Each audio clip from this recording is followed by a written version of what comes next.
नमस्कार, मैं हूं आशीष चित्रांशी और आप देख रहे हैं the news launcher. Mid day मुद्दा विद अशोक वानखेड़े। और आज जरा बिहार से बढ़ते हैं उत्तर प्रदेश की तरफ। बिहार की सियासी हलचल तो थमने का नाम नहीं ले रही। अटकलों का बाजार गर्म है, लेकिन उत्तर प्रदेश में भय और दहशत का माहौल है।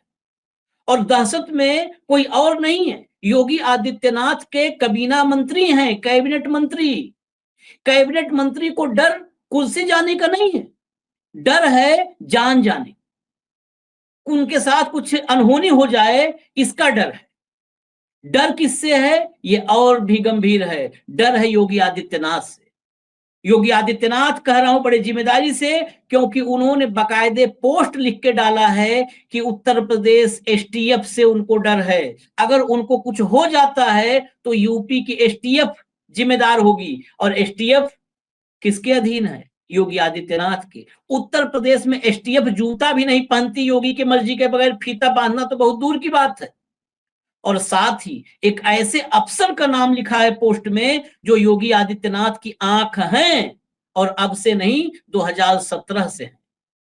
एक ऐसा अफसर जो रिकॉर्ड बना दिया उत्तर प्रदेश में, इतने लंबे समय तक सूचना निदेशक कोई नहीं रहा है। प्रमोटी आईएएस शिशिर का नाम लिख करके आरोप है कि शिशिर बड़ी हाथ धो करके पीछे पड़े हुए हैं इस कैबिनेट मंत्री के, कैबिनेट मंत्री के। भाव को चर्चा में जोड़िए, मामला गंभीर है, क्योंकि कैबिनेट मंत्री के जान का सवाल है, सुरक्षा का सवाल है। स्वागत है भाऊ। अब भाऊ के साथ मैं चर्चा शुरू करूं उससे पहले 3-4 पॉइंट्स हैं आज समझने के लिए। क्या अब लखनऊ और दिल्ली की लड़ाई जो है वो जानलेवा हो चुकी है? पहला सवाल, लखनऊ दिल्ली की लड़ाई जानलेवा हो चुकी है और जान मंत्री की खतरे में है। दूसरा, क्या ठाकुर बनाम कुर्मी की लड़ाई उत्तर प्रदेश में शुरू हो गई है? तीसरा, क्या कुर्मी बनाम कुर्मी यानी मोदी के कुर्मी बनाम योगी के कुर्मी की लड़ाई शुरू हो गई है? चौथा, क्या योगी आदित्यनाथ के इशारे पर उनके खास अफसर मोदी और शाह की टीम को जड़ से अब निपटाने के लिए, मतलब कहते हैं समूल, बार बार दिक्कत ना हो, समूल अब नष्ट करने पर आ गए हैं? और पांचवा, क्या योगी आदित्यनाथ हिसाब चुकता कर रहे हैं, उनके पीछे संघ खड़ा है, और ये उस वार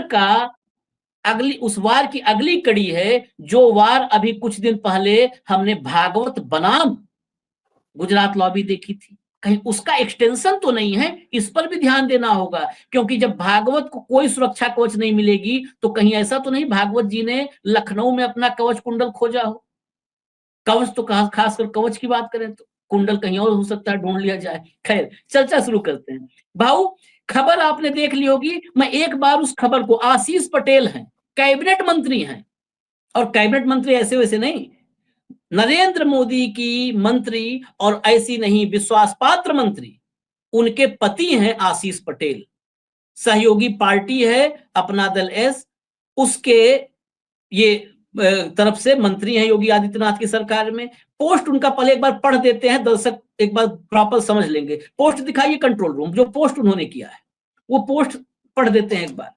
आशीष पटेल लिखते हैं, उत्तर प्रदेश के सबसे ईमानदार आईएएस अधिकारी एवं तत्कालीन प्रमुख सचिव प्राविधिक शिक्षा श्री एम देवराज की अध्यक्षता में हुई विभागीय पदोन्नत समिति की संस्तुति और शीर्ष स्तर पर सहमति के आधार पर हुई पदोन्नति के बावजूद राजनीतिक चरित्र हनन के लिए लगातार मीडिया ट्रायल अस्वीकार्य है। उत्तर प्रदेश के सूचना निदेशक श्री शिशिर सिंह को झूठ, फरेब और मीडिया ट्रायल का यह खेल आगे बढ़कर बंद कराना चाहिए। यदि यह विभागीय पदोन्नति गलत है तो सूचना विभाग की तरफ से स्पष्टीकरण देना चाहिए। मैंने पहले भी कहा है और एक बार फिर कह रहा हूं कि माननीय मुख्यमंत्री जी यदि उचित समझें तो बार बार के मीडिया ट्रायल, झूठ और फरेब के जरिए किए जा रहे मेरे राजनीतिक चरित्र हनन कि इस दुष्प्रयास पर अस्थायी विराम के लिए बतौर मंत्री मेरे द्वारा अब तक लिए गए सभी फैसलों की सीबीआई जांच करा सकते हैं। इतना ही नहीं, मैं तो यहां तक कहता हूं कि लगे हाथ अगर उचित समझा जाए तो स्वयं मेरी तथा मेरी पत्नी एवं अपना दल एस की राष्ट्रीय अध्यक्ष एवं केंद्रीय मंत्री माननीय अनुप्रिया पटेल जी के सांसद और विधान परिषद सदस्य बनने के बाद अर्जित की गई संपत्ति की भी जांच करा ली जाए।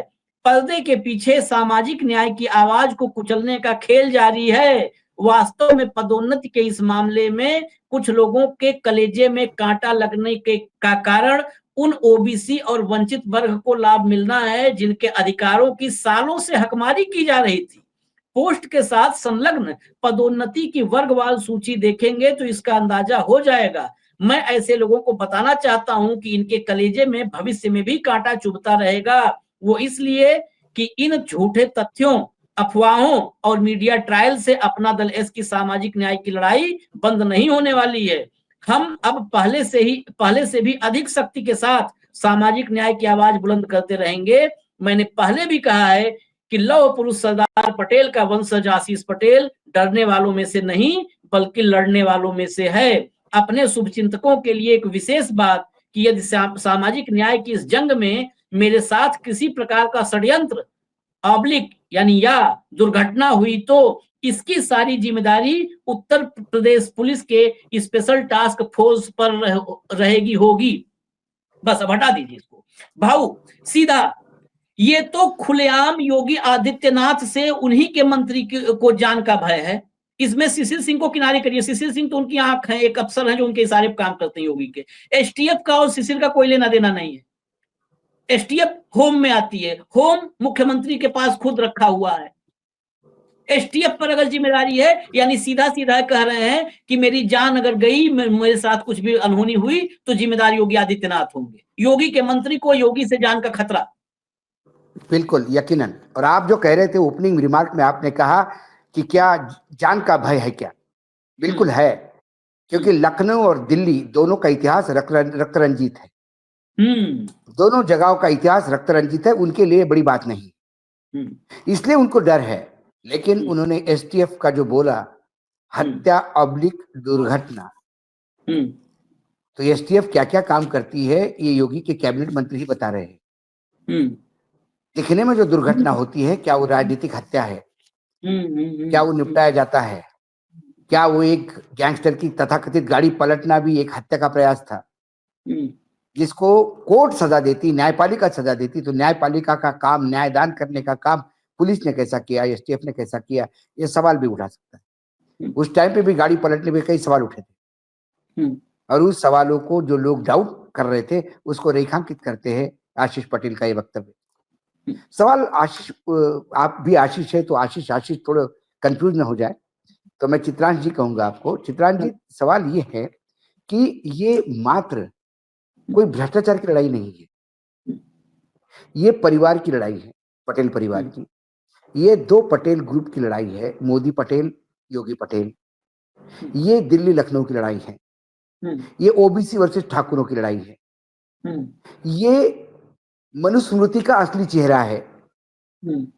कई एंगल्स है इसमें। ये संघ वर्सेस दिल्ली, नागपुर वर्सेस दिल्ली की जो बड़ी बैटल है, बड़ा युद्ध है, उसकी एक छोटी लड़ाई यहां पे भी लड़ी जा रही। कई एंगल से देखना पड़ता है। यदि एक केंद्रीय मंत्री का पति जो स्वयं कैबिनेट मंत्री हो राज्य में, यदि वही सुरक्षित नहीं है तो आम आदमी की सुरक्षा का जिम्मा कौन? आम आदमी किधर देखेगा? उन्होंने शिशिर सिंह का नाम लिया। ये इंसान लगातार क्यों एक चेयर पे बैठा हुआ है? उसका यूएसपी क्या है?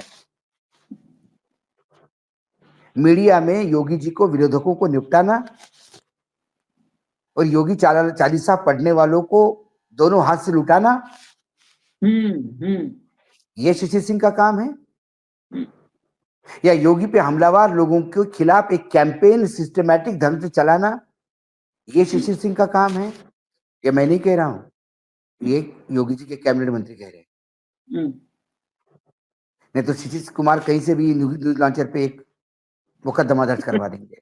यूपी में तो मुकदमा दर्ज करना बहुत इजी हो गया आजकल। हाँ, तो हम तो आशीष पटेल की कही हुई बातें पे आगे करें, हम तो नाम भी नहीं ले रहे थे अभी तक, तो हमने शिशिर सिंह का कभी नाम नहीं लिया। ये प्रमोटी आईएएस आज उत्तर प्रदेश की लखनऊ को रूल करता है। हर मीडिया बैरन, जिसको मीडिया किंग कहा जाता है, जो बड़े बड़े मीडिया हाउसेस है, वो अपने दरबार में नृत्य करके उनके घुंघरुओं के पैरों के घुंघरुओं की खनक की आवाज से संतुष्ट होता है। और ये नाचने वाले चंद सिंह चांदी के सिक्के के टुकड़ों पे अपनी अपनी सब कुछ अस्मिता बेच देते। ये मीडिया है।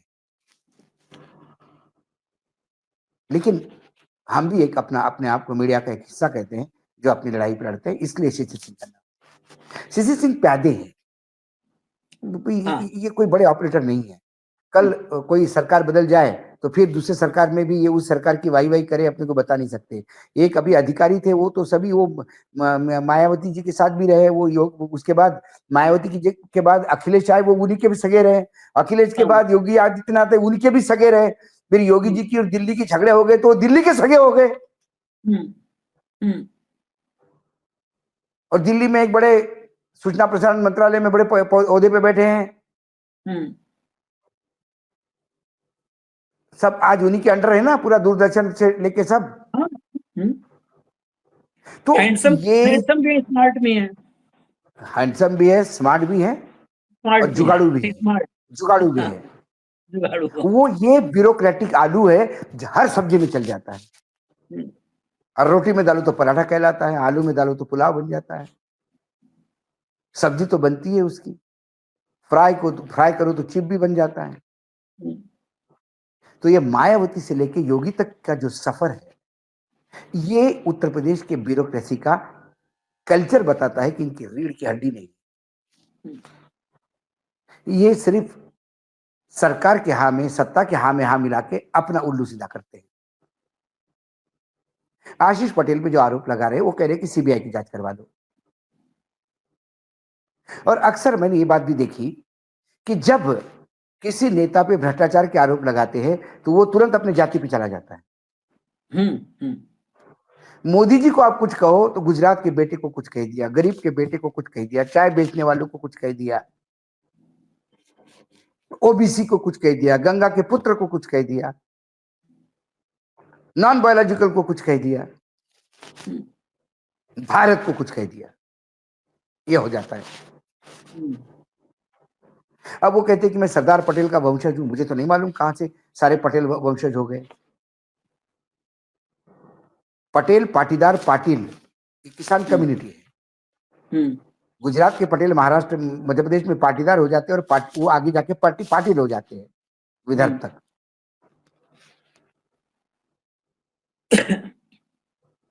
तो इनको आज पटेल होना याद आ गया, इनको आज कुर्मी होना याद आ गया, इनको आज पिछड़ा होना याद आ गया।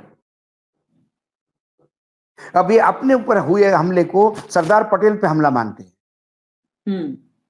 समाज पे हमला मानते हैं। जबकि ये भी अपॉर्चुनिस्ट नहीं तो क्या है? क्या अपना दल पे संस्थापक की नीति राष्ट्रीय स्वयंसेवक संघ के साथ खड़े होने की थी क्या?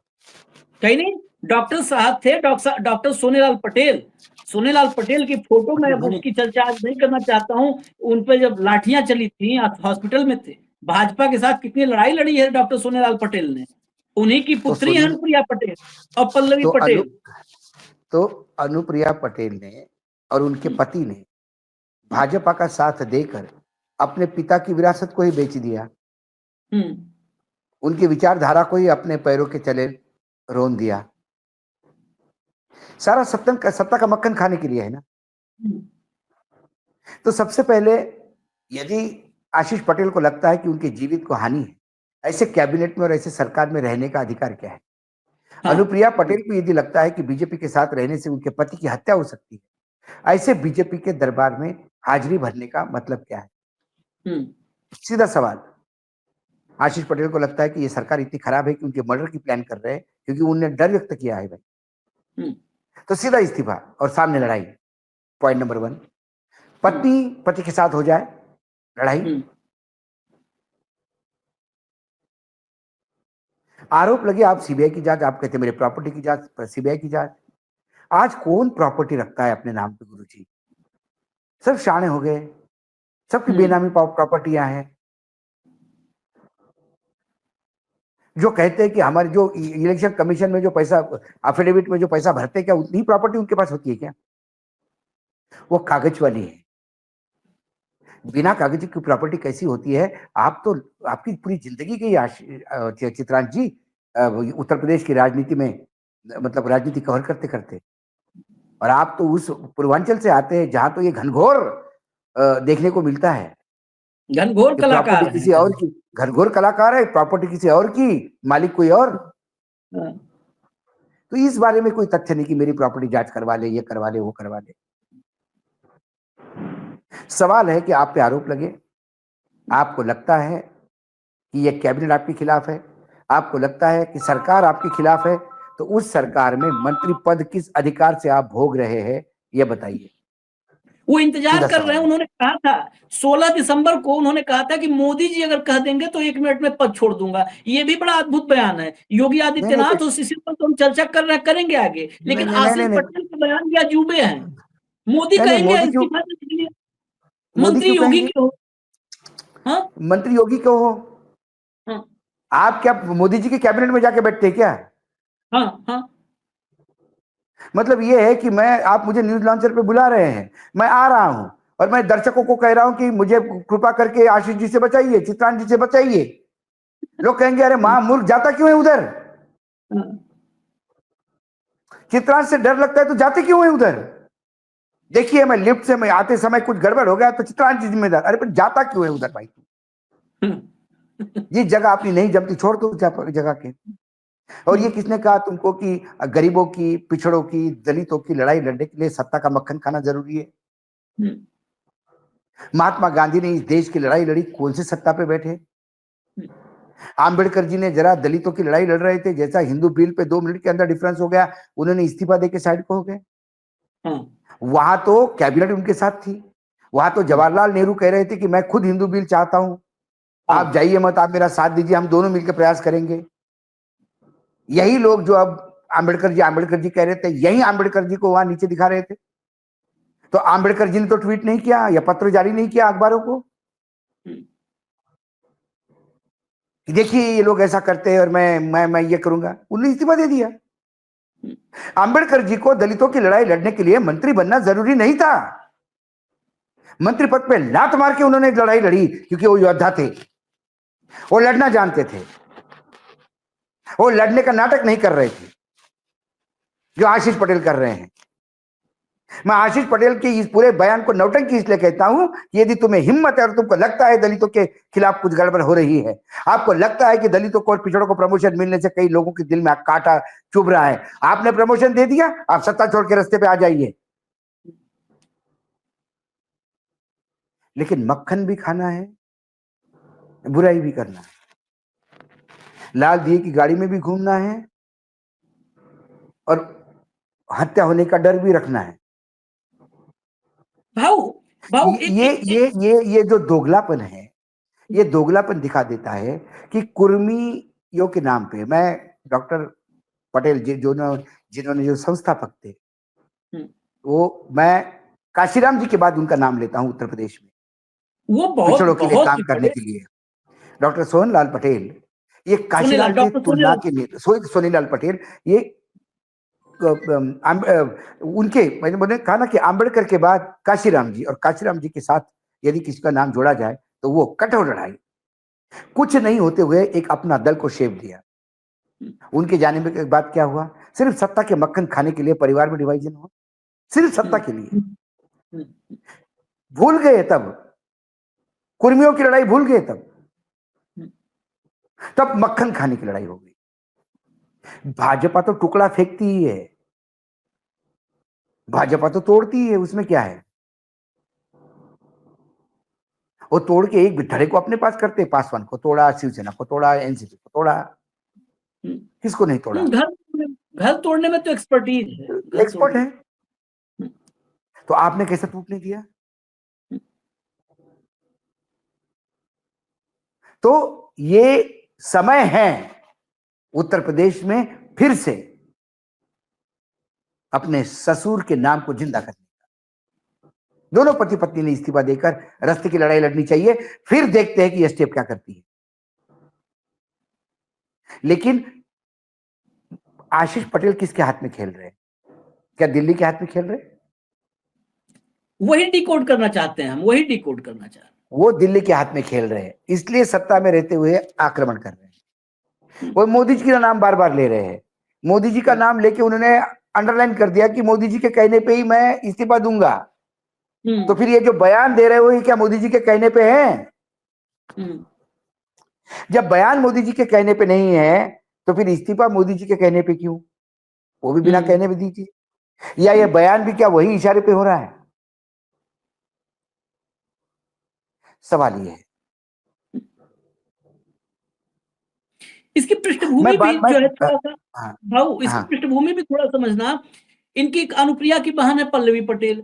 इस परिवार में बंटवारे के बाद आज जो बात हो रही है, संपत्ति जांच करा लो, आपस में घर में ही कितना एक दूसरे पर जो है कीचड़ उछाला गया है कि वो संपत्ति पे कब्जा करना चाहती है एक दूसरे, दोनों बहनों ने। पल्लवी पटेल समाजवादी पार्टी से विधायक बनी और वो भी बहुत हाई प्रोफाइल। उन्होंने केशव प्रसाद मौर्य को हराया। अब समझिएगा, केशव प्रसाद मौर्य को जब केशव को हराया तो समाजवादी पार्टी की वो कामयाबी थी, लेकिन उत्तर प्रदेश के कई जो सियासी पेच खोलने वाले हैं उन्होंने कहा कि पल्लवी की जीत में सिर्फ समाजवादी पार्टी की कामयाबी नहीं है, वहां पर कहीं ना कहीं कोई और भी मददगार था। और उस मददगार को आप याद कर लीजिए, मनोज सिन्हा की गाजीपुर से हारने से, कि मददगार कोई और भी था। नहीं भाई देखो, दबी जुबान देखिए, दबी जुबान में कईयों के नाम लोग ले रहे थे, उसमें योगी जी का भी नाम था। योगी का भी नाम था। तो हम नहीं मानते, लेकिन योगी जी ने हराया ऐसा आरोप। हाँ, और राजनीति में ऐसा होता है। उसके बाद खेल भी देखिए ना, उसके बाद सिराथू से जीत गई केशव को हरा करके। जब राज्यसभा लोकसभा चुनाव से पहले राज्यसभा में क्रॉस वोटिंग हुई, उस दरमियान पल्लवी पटेल भी खेला कर दी। यूपी में भी कभी कभी खेला हो जाता है, बिहार में तो रोज होता है, तो खेला कर दी वो। एक तो आज चित्रांश जी आप खेला शब्द का यूज करते से मैं बहुत शर्मिंदगी महसूस करता हूँ क्योंकि बिहार के खेले ने इतना हमारे साथ खेल कर दिया है। हाँ, क्योंकि अब वो वर्जित शब्द हो गया है मेरे लिए तो भी तो उसमें जो है वो इधर आ गई। योगी आदित्यनाथ से निजी मुलाकात भी पल्लवी पटेल की हुई उस समय। पल्लवी पटेल, इस जो पूरा एपिसोड है इसमें तो मीनाक्षी करके एक विधायक है, मीनाक्षी सिंह शायद नाम है, मीनाक्षी सिंह भाजपा की विधायक है। उन्होंने बाकायदे मुख्यमंत्री से शिकायत की है आशीष पटेल की, कि उन्होंने जो प्रोन्नति हुई डिपार्टमेंट के रूप में, उसमें आरक्षण के मानकों की अनदेखी की गई। 25-25 लाख रुपए 250 लोगों से लिया गया है। बहुत बड़ा अमाउंट बनता है, बहुत बड़ा अमाउंट। वो आरोप लगाया उन्होंने, सीएम से शिकायत की। पल्लवी पटेल ने बाकायदे विधानसभा के बाहर तख्ती पोस्टर सब ले करके प्रदर्शन किया, धरना दिया, बैठ गई। वहीं से मामला शुरू हुआ। तो ये क्या, जो ये बेसिकली मुझे क्या लग रहा है, बाकी आप डिकोड कर दीजिए, मुझे लग रहा है ये दोनों पटेल जो है, चाहे पल्लवी पटेल हो चाहे आशीष पटेल हो, ये दोनों मोहरे मुझे लग रहे हैं। लड़ाई में ये नहीं, ये दोनों प्यासे हैं। आप 2004 के नतीजे, 2024 के लोकसभा चुनाव के नतीजों के तुरंत बाद, जब सब लोग योगी पे हमलावर थे, क्या अनुप्रिया पटेल ने योगी पे हमले नहीं किए थे? जबरदस्त हमले किए थे। टोल टैक्स से लेके पदोन्नति तक, आरक्षण तक, हर जगह सरकार काम नहीं कर रही है, सरकार काम नहीं कर रही है। उसमें कई बार हमने स्टोरीज भी की है उसके ऊपर, चिट्ठी लिखी बड़ी बड़ी, तब हाँ बड़ी बड़ी चिट्ठी लिखी। तो ऐसी सरकार जो काम नहीं करती, उसमें उनके पति कैसे काम कर रहे थे? कलेक्टिव रिस्पॉन्सिबिलिटी होती है कैबिनेट की। ये सिर्फ योगी पे हमला नहीं, कैबिनेट पे हमला था, सरकार पे हमला था, तो फिर उनके पति पे भी हमला था। दूसरी बात, उसके बाद क्यों चुप हो गई? क्या योगी जी ने सारे काम कर दिए जो आरोप थे योगी जी उसमें से निकल आए? और यदि मीडिया में योगी जी के खिलाफ बयान देकर क्या योगी जी के चारित्र हनन का प्रयास नहीं किया गया? क्या उन्हें एंटी ओबीसी, एंटी दलित नहीं दिखाया गया? तो अनुप्रिया पटेल ने भी वही किया। उसका जवाब योगी जी दे रहे हैं। अनुप्रिया पटेल के पास दिल्ली थी पीछे, योगी जी के पास पूरा यूपी सरकार का तंत्र है, शिशिर है, उसमें शिशिर है। शिशिर क्या करेंगे? जब ऊपर से हमले हो रहे थे तो शिशिर बचाव के चक्कर में घूम रहे थे, डाटा दे रहे थे लोगों को कि नहीं ये गलत है, गलत है, गलत है। तो कुल मिलाकर ये पुराना हिसाब भी चुकता हो रहा है। इसमें कई लड़ाइयां, मैंने कहा ना, अभी भाजपा की बारे में जब पूरे पार्टी का संगठन का विश्लेषण करते, इनके डबल इंजन सरकारों का विश्लेषण करते, तो ये चंद्रकांता सीरियल की कहानी बन जाती है। षड्यंत्रों में षड्यंत्र, षड्यंत्रों में षड्यंत्र, षड्यंत्रों में षड्यंत्र। हर कोई दूसरे दिन आके याकू करके नया डायलॉग मार के चला जाता है। सवाल यह है कि आशीष पटेल को यदि इतनी तकलीफ है, वो क्यों नहीं छोड़ते? यदि अपना दल को लगता है, अपना दल के राष्ट्रीय अध्यक्ष को लगता है कि यूपी में टोल टैक्स से लेकर प्रमोशन देने तक घपले ही घपले हो रहे हैं, जगह नहीं भरी जा रही है, पिछड़ों की जगह पे अगड़ों की अपॉइंटमेंट हो रही है, यदि इतनी सारी बातें हो रही है, तो फिर लैटरल एंट्री जब हो रही थी, मोदी जी जब कर रहे थे, तब अनुप्रिया पटेल चुप क्यों थी? क्योंकि अनुप्रिया पटेल जी को कोई दुश्मनी नहीं है योगी आदित्यनाथ से, लेकिन जब आकाओं का ऊपर आदेश हो जाता है, मेरे दोस्त का दुश्मन मेरा दुश्मन, मेरे आका का दुश्मन मेरा दुश्मन, तो वो हमलावर हुई थी। आज योगी आदित्यनाथ उसका हिसाब चुका रहे हैं। तब आशीष पटेल जी ने अपने पत्नी को नहीं कहा, अरे क्या बोल रही हो तुम, उस कैबिनेट में मैं भी बैठता हूं, मेरे पे भी आरोप हो जाएंगे इनडायरेक्टली। तब वो भी मजे ले रहे थे, क्योंकि आशीष पटेल भी कैबिनेट में दिल्ली के भरोसे है, दिल्ली के कोटे में है। तो ये एक दूसरे को निपटा रहे हैं। हम तो सिर्फ यूपी के मतदाताओं को, यूपी की जनता को यही कहते हैं, ये है डबल इंजन का ओरिजिनल चेहरा। ना अपना दल को कोई दलित पिछड़ों की पड़ी है, ना भाजपा को दलित पिछड़ों की पड़ी है। यदि अपना दल का प्रेम उमड़ आता है दलित पिछड़ों के लिए, वो इसलिए कि उनके ऊपर किसी ने हमला किया, तो वो दलित समाज और पिछड़े समाज और कुर्मी समाज के पीछे छुपकर इस हमले से बचना चाहते हैं। और जब लखनऊ हमलावर होती है दिल्ली पे, तो फिर दिल्ली से इसी पटेल नाम का एक शस्त्र छोड़ा जाता है योगी पे, तब भी फिर दलित समाज का ही उसमें बॉम्ब रहता है सामने, पिछड़ों का आरक्षण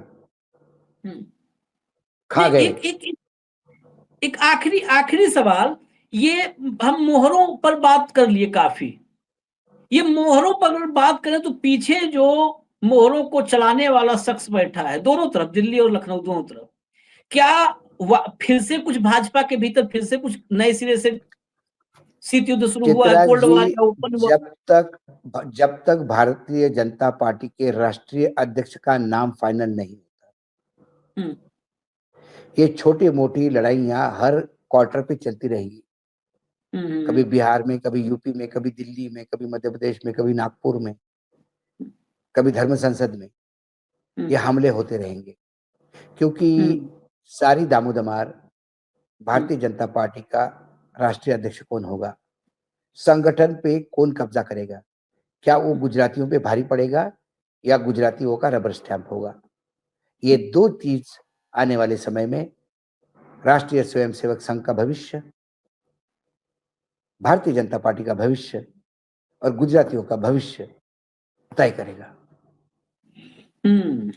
तब तक ये हमला प्रति हमला वार एक दूसरे पे करना, एक दूसरे पे उलाहना देना, एक दूसरे के खिलाफ अविश्वास दर्शाना, ये लगातार चलता रहेगा। एग्जैक्टली।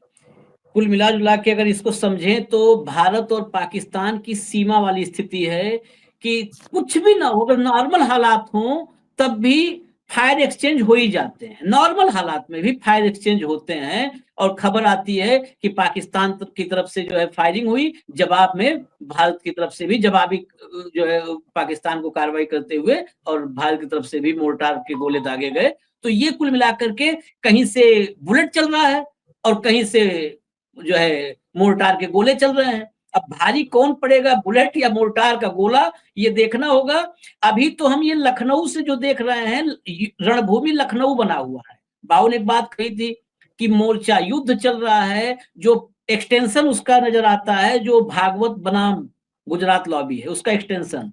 तो ये भी आप समझिएगा, ओरिजिनल युद्ध जो है वो गुजरात लॉबी बनाम भागवत है, एग्जैक्टली ओरिजिनल युद्ध।